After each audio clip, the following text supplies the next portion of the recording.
And now we come to the time of the double.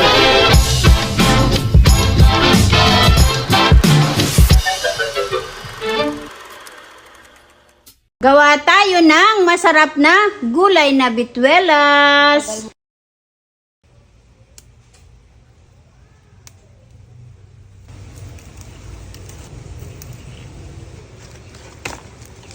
Gawa tayo ng alubati. Bali mga gulay dito, kamote tops, kangkong, anong tawag doon?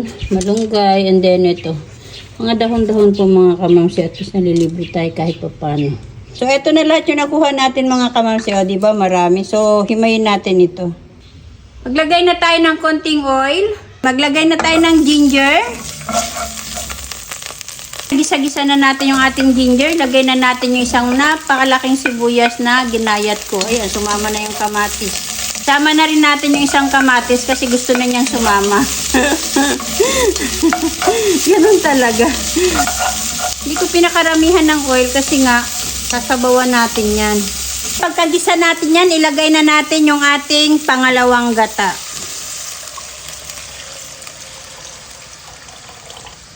Ilalagay na rin natin yung ating dalawang bell pepper. And then yung ating siling haba na 3 piraso.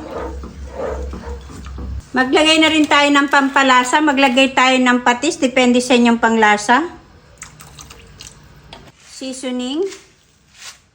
Konting pamintang durog. Takpan natin, hayaan natin siyang kumulo.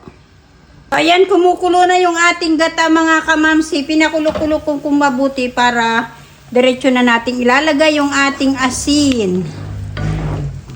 And then, ayan yung pinirito natin na isda. Maglalagay tayo ng kahit 3 piraso lamang.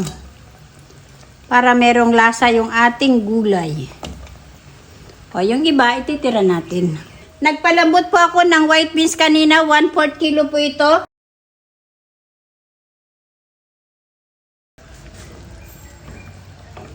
Napakasarap nito mga kamamsi kasi meron pa rin tayo na fresh na gulay na hinarvest natin sa ating mini garden.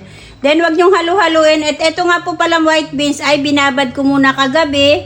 Ibababad nyo muna sa tubig. And then, pagka kinabukasan, pwede nyo na yan siyang lagain. Nilaga ko po yan ng medyo matagal-tagal, pero sa uling ko po yan inilaga. Ayan o, nakita nyo, napakalambot na niya. Huwag nyong hahalu-haluin para hindi madurog. Tikman natin. Sarap, napakasarap. Hindi pa po nakakapag-try na magluto o maggulay nitong white beans, itry nyo po mga kamamsi, napakasarap po niyan. Ilalagay ko na po yung ating kakanggata.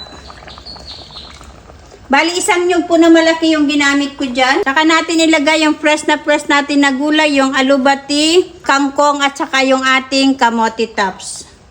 Meron din tayong malunggay dito na konti. And then, saka natin ipahuli na ilagay yung ating malunggay. Hintayin lang natin siyang kumulo. Huwag niyong haluin para hindi lumabnaw yung ating gata. Ayan, okay na siya mga kamamsi. Off na natin ang ating stove para hindi ma-overcook yung ating gulay. So, eto na mga kamamsi ang ating ginataan na white beans or bituelas.